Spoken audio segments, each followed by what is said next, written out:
ہم اپنی medical education کے دوران دل کی ای سی جی کے بارے میں کتاب پڑھا کرتے تھے جس کا مصنف ایک امریکن کرسچین ڈاکٹر تھا۔ مصنف ہارٹ کے فنکشنز کو، اس کے الیکٹرو کارڈیوگرام کو، ای سی جی کو، کرنٹ کے بننے کو، فلو کرنے کو، بلڈ کے آگے چلنے کو، ہارٹ کے کانٹریکٹ کرنے کو، ریلیکس کرنے کو، جب یہ سارے فنکشنز وہ ایکسپلین کر رہا ہوتا ہے تو وہ ایک ایسے مقام پہ پہنچتا ہے کہ جس کی فنکشنالٹی کو دیکھ کر انسان حیران رہ جاتا ہے کہ کتنی خوبصورتی سے یہ ہارٹ بنا ہوا ہے، کتنی خوبصورتی سے یہ کام کرتا ہے اور اس میں کتنے انٹیلیجنٹ فنکشنز موجود ہیں۔ تو وہ اس مقام پر پہنچ کر وہ اس پیج کے نیچے ایک فٹ نوٹ میں لکھتا ہے کہ how beautifully God has created our hearts, کہ کتنی خوبصورتی سے خدا نے ہمارے دلوں کو تخلیق کیا ہے۔ یقیناً اس نے اس دل کی اس خوبصورتی میں دل کے خالق کی ایک نشانی کو دیکھا، تو اسی لیے اس نے یہ لکھا۔ اور اللہ تعالیٰ قرآن پاک میں فرماتے بھی ہیں کہ اور خود تمہارے اپنے وجود میں ہماری نشانیاں ہیں، کیا تم دیکھتے نہیں؟ تو ابھی ہم کچھ ایسی ہی نشانیوں کو ڈھونڈنے کی کوشش کرتے ہیں، سمجھنے کی کوشش کرتے ہیں، ان تک پہنچنے کی کوشش کرتے ہیں۔ یہ انسانی دل کا ایک ورٹیکل سیکشن ہے، اس کی ڈائیگرام ہے، اور ہم دیکھ سکتے ہیں کہ دل کے 4 خانے ہیں، 2 ایٹریم ہیں، 2 وینٹریکلز ہیں۔ ایٹریمز بلڈ کو ریسیو کرتے ہیں اور وینٹریکلز بلڈ کو آگے باڈی کی طرف پمپ کرتے ہیں۔ اور دل کے بہت سارے فنکشنز میں جو مین اس کا فیزیولوجیکل جو فنکشن ہے وہ تو بلڈ کو پمپ کرنا ہی ہے، کہ دل ایک پمپ ہے۔ اب اس کو مختصر ہم دیکھ لیتے ہیں کہ کس طرح یہ کام کرتا ہے کہ ہمارا خون سارے جسم کو آکسیجن اور دیگر نیوٹرینٹس سپلائی کرنے کے بعد دل کی طرف واپس آتا ہے، اور وہ سپیریئر وینا کیوا اور انفیریئر وینا کیوا کے ذریعے رائٹ ایٹریم میں آتا ہے۔ رائٹ ایٹریم کانٹریکٹ کرتا ہے اور بلڈ کو پش کرتا ہے رائٹ وینٹریکل میں، پھر رائٹ وینٹریکل کانٹریکٹ کرتا ہے اور بلڈ کو پش کرتا ہے پلمونری آرٹریز میں، اور پلمونری آرٹریز کے ذریعے بلڈ لنگز میں جاتا ہے، پھیپھڑوں میں، وہاں سے یہ جو بلڈ جس میں سے آکسیجن نکل چکی تھی، جسے ڈی آکسیجنیٹڈ بلڈ کہتے ہیں، تو وہ پھیپھڑوں میں جا کر دوبارہ وہاں سے فریش آکسیجن لیتا ہے اور وہ آکسیجنیٹڈ بلڈ بن جاتا ہے، اور وہ آکسیجنیٹڈ بلڈ پھیپھڑوں سے ہو کر پلمونری وینز کے ذریعے لیفٹ ایٹریم میں آتا ہے، پھر لیفٹ ایٹریم اس بلڈ کو، آکسیجنیٹڈ بلڈ کو لیفٹ وینٹریکل میں پش کرتا ہے، اور لیفٹ وینٹریکل پھر ایک بڑے زوردار پاورفل پش کے ذریعے اس بلڈ کو ایورٹا میں پش کرتا ہے، جہاں سے بلڈ ہمارے سارے جسم میں جاتا ہے، اور سر سے پاؤں تک یہ بلڈ اسی لیفٹ وینٹریکل کی کانٹریکشنز کی وجہ سے وہاں پر فلو کرتا رہتا ہے۔ اب ہم یہ دیکھتے ہیں کہ ہارٹ کانٹریکٹ کرتا کیسے ہے۔ ہارٹ ایک مسل ہے، مسل کو کانٹریکٹ کرنے کے لیے ایک الیکٹرک کرنٹ کی ضرورت ہوتی ہے۔ اب ہو تو یہ بھی سکتا تھا کہ اس ہارٹ کی کوئی نرو برین کے ساتھ جڑی ہوتی، برین میں ہمارے الیکٹریکل سگنلز فلو کر رہے ہوتے ہیں، وہاں سے اسے الیکٹریکل سپلائی ملتی اور پھر یہ کانٹریکٹ کرنا شروع کرتا۔ لیکن اللہ تعالیٰ نے ہمارے دل کو، دل تو دل ہی ہے نا، تو اس کو ایسے بنایا کہ اس کو کسی کا محتاج نہیں بنایا۔ اس میں الیکٹریسٹی پیدا کرنے کا، کرنٹ پیدا کرنے کا ایک اپنا نظام بنا دیا، بلکہ یوں کہا جا سکتا ہے کہ اللہ تعالیٰ نے ہمارے ہارٹ کے اندر ایک بجلی گھر بھی بنایا ہوا، ایک جنریٹر جہاں پہ الیکٹرک کرنٹ جنریٹ ہوتا ہے، اور وہ ہے یہ نوڈ جسے سائنو ایٹریل نوڈ کہتے ہیں یا ایس اے نوڈ۔ اب اس کے اندر کرنٹ بنتا ہے اور پھر کرنٹ یہ تاروں نما کہہ لیں، نروز جو ہیں، ان کے ذریعے سپلائی ہوتا ہے ہارٹ میں۔ تو پہلے یہ کرنٹ آتا ہے ایٹریم میں، اب ایٹریم میں جب کرنٹ آتا ہے تو ایٹریم کانٹریکٹ کرتے ہیں اور یہ بلڈ کو پش کرتے ہیں وینٹریکل میں۔ اب ایک انٹرسٹنگ یہاں پہ سچویشن یہ ہے کہ اسی کرنٹ نے آگے جانا ہے اور وینٹریکلز کو بھی اسی کرنٹ نے کانٹریکٹ کرنا ہے، لیکن یہاں پہ ایک پرابلم ہے۔ پرابلم یہ ہے کہ الیکٹرک کرنٹ کی سپیڈ بہت تیز ہوتی ہے۔ کرنٹ جو یہاں سے نکلا وہ تو فوراً یہاں پہنچ کے اور ایٹریم اور وینٹریکلز کو اکٹھا کانٹریکٹ کر سکتا ہے، لیکن اگر یہ دونوں ایٹریمز اور وینٹریکلز دونوں ایک ساتھ کانٹریکٹ ہو جائیں تو پھر ہارٹ فنکشن نہیں کر سکے گا۔ فنکشن تبھی ہو سکتا ہے کہ ایٹریمز پہلے کانٹریکٹ کریں، وہ وینٹریکل کو بھریں پہلے، اور پھر بعد میں وینٹریکل جب بھر جائیں تو وہ پش کر کے آگے بلڈ کو بھیجیں۔ اگر دونوں اکٹھے کانٹریکٹ ہو جائیں تو ہارٹ فنکشن نہیں کر سکے گا۔ تو اب اس کا حل کیا ہے؟ تو اس کا حل یہ ہے کہ جس طرح ہم اپنی زبان میں کہہ رہے ہیں کہ اللہ تعالیٰ نے یہاں پر ایک بجلی گھر بنایا ہے، تو آگے پھر ایٹریمز اور وینٹریکلز کے بیچ میں ایک گرڈ سٹیشن بھی بنا دیا ہے۔ گرڈ سٹیشن کا کام یہ ہوتا ہے کہ وہ بجلی گھر سے بجلی لیتا ہے، اس کو سٹور کرتا ہے اور آگے ضرورت کے مطابق ڈسٹریبیوٹ کرتا ہے۔ تو یہ ایک اور نوڈ ہے جسے ایٹریو وینٹریکولر نوڈ کہتے ہیں یا اے وی نوڈ۔ ایسے نوڈ بجلی جنریٹ کر کے ایٹریم میں پہنچاتا ہے اور پھر وہی بجلی جب ایسے نوڈ پہ پہنچتی ہے تو یہاں پر اس گرڈ سٹیشن کا فنکشن یہ ہے کہ یہ اس بجلی کو تھوڑی دیر کے لیے روک لیتا ہے۔ اب اس ساری ایکسرسائز میں ہم دیکھ تو رہے ہیں نا اس خالق کی نشانیوں کو۔ اب یہاں پہ سوچنے کا مقام یہ ہے، کس نے اس کرنٹ کو یہ بتایا یا سمجھایا کہ اس نے یہاں پہ رکنا ہے؟ اب کرنٹ کوئی کانشیس چیز تو ہے نہیں، کرنٹ تو ایک غیر مادی چیز ہے۔ کرنٹ کوئی ایسی چیز تو ہے نہیں کہ کرنٹ جب یہاں پہ پہنچے اور پھر پیچھے مڑ کے دیکھے کہ اوہ میں تو یہاں پہنچ گیا، بلڈ تو ابھی آیا نہیں، تو چلو تھوڑی دیر رکا جائے۔ کرنٹ تو خود سے ایسا نہیں کر سکتا، کرنٹ کو تو جہاں پہ کنیکشن ملے گا وہ آگے فلو کرے گا۔ تو یہ کسی نے سوچا، کسی نے ڈیزائن کیا۔ سوچنے کا لفظ تو خیر اس خالق کے لیے مناسب نہیں، وہ تو ہماری اپنی لینگویج کا لفظ ہے سوچنا، لیکن کسی نے اس کو ڈیزائن کیا کہ یہ ہارٹ کیسے فنکشن کرے گا، اور اس کے لیے خالق نے جب یہ ہارٹ بنایا تو یہاں پر یہ گرڈ سٹیشن رکھا، یہ نوڈ رکھا جہاں پہ آ کے کرنٹ تھوڑی دیر کے لیے رک جاتا ہے، اور جب وینٹریکل فل ہو جاتے ہیں تو پھر یہ کرنٹ اس تھوڑے سے وقفے کے بعد آگے چلتا ہے، اور جیسے ہی آگے چلتا ہے تو فوراً اس سارے وینٹریکلز میں پہنچ کے وینٹریکل کو کانٹریکٹ کر دیتا ہے۔ اسی اے وی نوڈ میں پیدا ہونے والے کرنٹ فلو کے وقفے کی وجہ سے ہمارا ہارٹ ایفیکٹیولی ایک پمپ کے طور پہ کام کرتا ہے، اور ہم دیکھ سکتے ہیں کہ پہلے ایٹریم کانٹریکٹ کرتا ہے اور پھر وقفہ اور پھر وینٹریکل، کانٹریکشن وقفہ وینٹریکل، اور یہ وقفہ ہم ادھر ای سی جی میں بھی دیکھ سکتے ہیں۔ یہاں ای سی جی میں یہ پی ویو کے آخر سے لے کر اور کیو ویو کے سٹارٹ تک یہ وہ وقفہ ہے جو اے وی نوڈ میں کرنٹ کے رکنے کی وجہ سے پیدا ہوتا ہے، اور اس کی ڈیوریشن تقریباً 90 سے 120 ملی سیکنڈز ہوتی ہے، اور اگر یہ وقفہ نہ ہو تو ہمارا بلڈ آگے پمپ ہو ہی نہیں سکتا۔ اب اسی اللہ تعالیٰ کی نشانی پر پہنچ کر، اسی جگہ پر، اسی مقام پر پہنچ کر وہ کتاب کا مصنف لکھتا ہے کہ خدا نے کتنی خوبصورتی سے ہمارے دلوں کو تخلیق کیا ہے۔ اب تھوڑا سا اور آگے چلتے ہیں اور کچھ اور نشانیوں کو دیکھتے ہیں۔ ہارٹ ہمارے جسم کا ایک واحد آرگن ہے جس میں مسلسل ایک خاص قسم کی آواز پیدا ہوتی ہے۔ اب میڈیکل کی بکس میں اور لٹریچر میں اس آواز کو ایک نام دیا جاتا ہے لب ڈب۔ یہ دو آوازیں ہوتی ہیں، ایک لب اور ایک ڈب، اور ہم اپنے میڈیکل نوٹس میں اسے S1 اور S2 کے طور پہ لکھتے ہیں کہ ساؤنڈ 1 اور ساؤنڈ 2۔ ہو سکتا ہے یہ ویڈیو ایک میڈیکل لیکچر کی طرح تھوڑی سی بورنگ سی لگے، لیکن جب ہم اللہ کی نشانیوں کو سمجھ کر اور کچھ غور کر کے محسوس کرنے کی کوشش کرتے ہیں تو ان میں ایک اپنا ہی لطف ہوتا ہے۔ اب یہ S1 اور S2 ساؤنڈز لب ڈب یہ کریٹ کیسے ہوتی ہیں، ساؤنڈز بنتی کیسے ہیں؟ وینٹریکلز میں بلڈ کے آنے کے اور جانے کے دو راستے ہوتے ہیں، ایک راستہ پیچھے ہے ایٹریم کی طرف اور ایک آگے ویسلز کی طرف ہے جہاں سے آگے بلڈ میں نے جانا ہے۔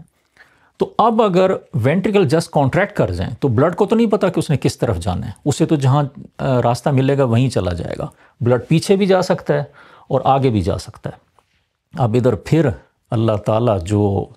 خالق ہے اس ہارٹ کا، اس نے ہارٹ کے اندر دروازے بنائے ہیں جنہیں ہم ویلوز کہتے ہیں۔ جو ایٹریمز اور وینٹریکلز کے بیچ میں ویلوز ہیں یا دروازے جنہیں کہہ لیں، وہ ہیں مائٹرل ویلو اور ٹرائیکسپڈ ویلو، اور جو ویلوز ہیں وینٹریکلز کے بعد آگے پلمونری آرٹری اور ایورٹا میں، وہ ہیں پلمونری ویلو اور ایورٹک ویلو۔ جب وینٹریکلز کانٹریکٹ کرتے ہیں تو ان کا مقصد ہوتا ہے کہ بلڈ آگے کی طرف جائے، پیچھے کی طرف نہیں۔ تو ان کی کانٹریکشن کے ساتھ یہ جو پیچھے کی طرف ایٹریمز کی طرف ویلوز ہیں یہ دونوں بند ہوتے ہیں۔ اب دروازہ جہاں بھی بند ہوتا ہے اگر زور سے ہوتا ہے تو اس کی آواز پیدا ہوتی ہے، تو جب یہ دونوں ویلوز بند ہوتے ہیں، جب وینٹریکل زور سے کانٹریکٹ کرتے ہیں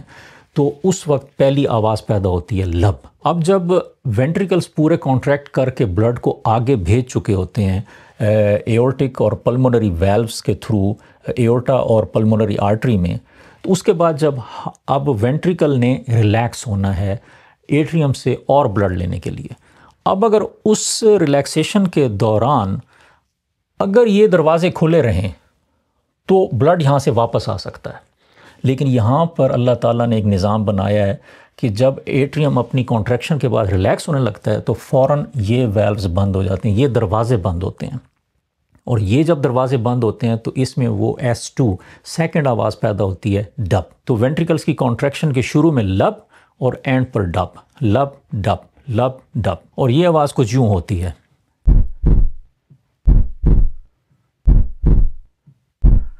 اب اس آواز کی بڑی سگنیفیکنس ہے، میڈیکل سگنیفیکنس تو ہے ہی ہے، لیکن ساتھ اس کی فلاسفیکل اور اسپریچول سگنیفیکنس بھی ہے. یعنی اس کی طبی اہمیت بھی ہے، لیکن فلسفہ اور روحانیت میں بھی اس کی بڑی سگنیفیکنس ہے. میڈیکل سگنیفیکنس تو یہ ہے کہ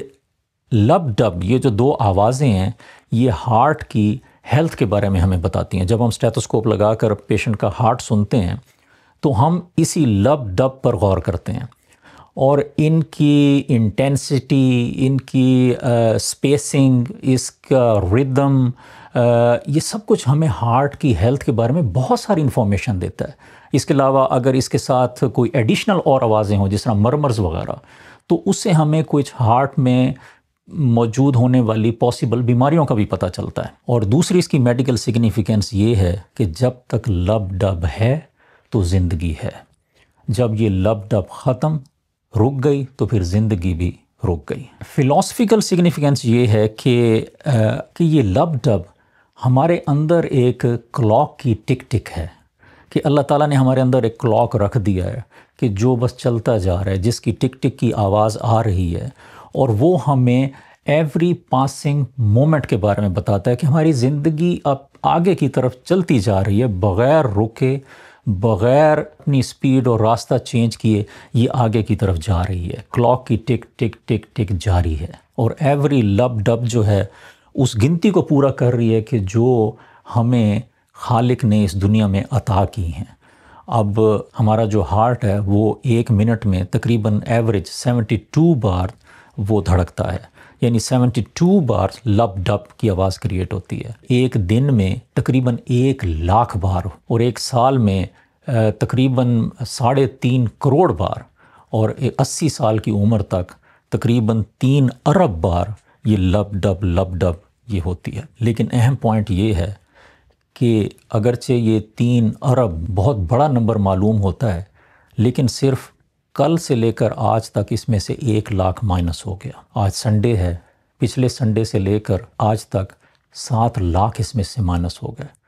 اور اگر میری زندگی آگے بھی ہے تو اگلے سنڈے تک مزید 7,00,000 اور مائنس ہو جائیں گے. تو فلاسفیکلی ہمیں یہ لب ڈب اس وقت کی اہمیت کو بتا رہی ہے کہ یہ جتنا ہمارے پاس محدود وقت ہے اس کو استعمال کر لیا جائے. اور اس کے بعد ہے اسپریچول سگنیفیکنس. اسپریچول سگنیفیکنس یہ ہے کہ ایک تو یہ ریمائنڈر ہے اللہ تعالیٰ کی مرسی کا کہ ہم نے اپنا ہارٹ خود بنایا نہیں، ہم نے اس ہارٹ کو ڈیزائن نہیں کیا، ہم اس ہارٹ کو خود سے چلا نہیں رہے، ہم اس میں چلنے والی بجلی کا بل نہیں ادا کر رہے، ہم سو رہے ہیں، جاگ رہے ہیں، جس بھی حالت میں ہیں یہ مسلسل چلتا جا رہا ہے، اور اللہ تعالیٰ اسے چلا رہے ہیں. اور یہ بھی کہ ہم اس کے چلنے پر مکمل طور پر اللہ تعالیٰ کے اوپر ڈیپینڈنٹ ہیں، کہ جب تک وہ اسے چلائی رکھے گا یہ چلتا رہے گا. اور جس وقت ایک تھوڑی سی وجہ بنا کے، تھوڑا سا سبب بنا کے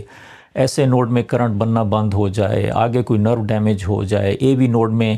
جہاں تھوڑی دیر کے لیے رکا ہے کرنٹ وہ بالکل ہی رک جائے، تو ایوری لب ڈب جو ہے وہ اللہ تعالیٰ کی مرسی ہے، اللہ تعالیٰ کی رحمت ہے، اور اللہ تعالیٰ کی اجازت سے چل رہی ہے، اور ہم اسی پر ہمارا پورا انحصار ہے. اور ایک جو بہت خوبصورت اس میں جو روحانیت کا پہلو ہے وہ یہ ہے، اس لب ڈب کی آواز کو اللہ تعالیٰ کے ذکر سے تشبیہ دی گئی ہے کہ یہ لب ڈب خالی ایسی آواز نہیں ہے کہ بے مقصد سی آواز، بلکہ یہ ہمارے دل میں اللہ کا ذکر جاری ہے، اللہ کے نام کا ذکر، اللہ کی وحدانیت کا ذکر. اب ہو سکتا ہے یہ بات تھوڑی سی آڈ سی لگے، لیکن اللہ تعالیٰ نے قرآن پاک میں فرمایا ہے، جس کا مفہوم یہ ہے کہ اس کی پاکی تو 7 آسمان اور زمین اور وہ ساری چیزیں بیان کر رہی ہیں جو آسمان و زمین میں ہیں. کوئی چیز ایسی نہیں جو اس کی حمد کے ساتھ اس کی تسبیح نہ کر رہی ہو، مگر تم ان کی تسبیح سمجھتے نہیں ہو. اب تمام مفسرین نے یہ جو کوئی چیز ہے اس کے بارے میں کہا ہے کہ اس میں ہر چیز شامل ہے۔ کوئی چیز کا مقصد یہ ہے کہ ایوری تھنگ، چاہے وہ جاندار ہو یا ہمیں بظاہر بے جان لگتی ہو، چاہے وہ پرندے ہوں، چاہے وہ درخت ہوں، اور چاہے کوئی پتھر ہوں، سب چیزیں اللہ کی تسبیح بیان کر رہی ہیں۔ تو جب یہ ساری چیزیں اللہ کی تسبیح بیان کر رہی ہیں تو جو اس پوری کائنات میں اشرف المخلوقات ہے، اور اس اشرف المخلوقات انسان کے اندر جو اشرف الاعضاء ہمارا ایک عضو ہے جو کہ دل ہے، وہ کیسے تسبیح نہیں بیان کرتا ہوگا؟ تو عین ممکن یہ ہے کہ یہ لب ڈب جو ہے یہ اللہ کی تسبیح ہی ہو، اور اگر غور کریں تو یہ لگتا بھی ایسے ہی ہے۔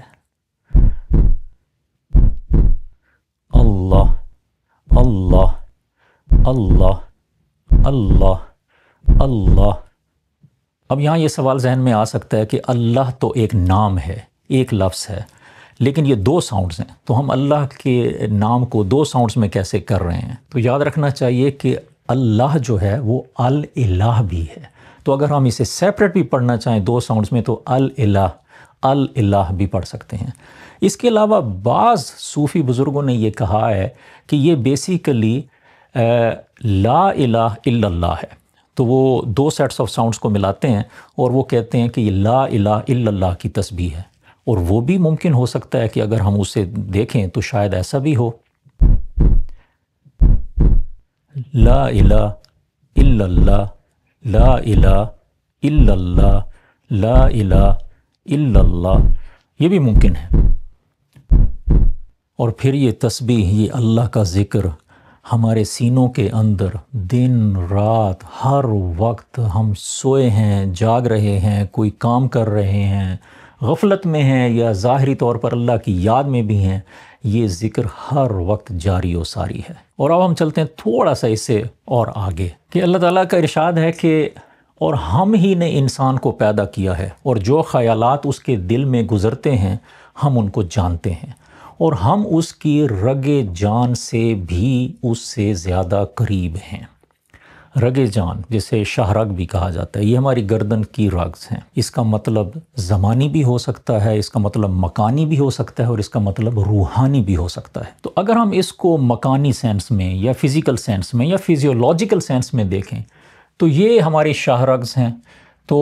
ان شاہ رگز سے بھی اللہ تعالیٰ کہہ رہے ہیں کہ وہ اس سے بھی زیادہ قریب ہیں۔ تو مکانی طور پر فزیولوجیکلی اس سے قریب جو ہے وہ ہارٹ کا وہی مقام ہے جہاں پہ اللہ کا ذکر جاری و ساری ہے۔ اب میں یہ نہیں کہتا کہ جتنا کچھ یہاں پہ میں نے آج ایکسپلین کیا ہے بس وہی واحد ایکسپلینیشن ہے، اس کی کئی اور ایکسپلینیشنز ہو سکتی ہیں، اور اللہ تعالیٰ کا فرمان تو یہ ہے کہ بھئی ہم قیامت تک، جس کا مفہوم یہ ہے کہ ہم قیامت تک اپنی نشانیاں دکھاتے رہیں گے لوگوں کو، یہاں تک کہ وہ سارے بلیو نہ کر لیں۔ تو نہ جانے کتنی ہی نشانیاں اور ہمیں ملیں گی، لیکن اس سب کا مقصد یہ ہے کہ ہم اپنی سوچوں کو پرواز دیں، ہم اپنی سوچوں کو ظاہری ہورائزن سے بھی آگے لے جا کر سوچیں اور دیکھیں اللہ کی نشانیوں کو اور ان صداؤں کو جو ہمارے سینوں کے اندر جاری ہیں۔ اللہ اللہ، تو یہ ہیں وہ چیزیں کہ جو اللہ تعالیٰ فرماتے ہیں کہ اور خود تمہارے اپنے وجود میں نشانیاں ہیں، تو کیا تم دیکھتے نہیں؟ اس ویڈیو کا مقصد یہی ہے کہ ہم اپنے غور و فکر کو بڑھائیں۔ ایک حدیث کا مفہوم ہے کہ ایک گھڑی کا غور و فکر 1 سال کی عبادت سے بہتر ہے۔ اگرچہ محدثین کے مطابق اس حدیث کی سند میں تھوڑا سا ضعف ہے، لیکن اس بات پر سب متفق ہیں کہ اس حدیث کا جو مفہوم ہے وہ قرآن اور سنت کے مفہوم کے عین مطابق ہے۔ تو اس غور و فکر کو جاری رکھیں اور اپنے ویل بینگ چینل کے ساتھ جڑے رہیں، اور مجھے اپنی دعاؤں میں یاد بھی رکھیں۔ السلام علیکم۔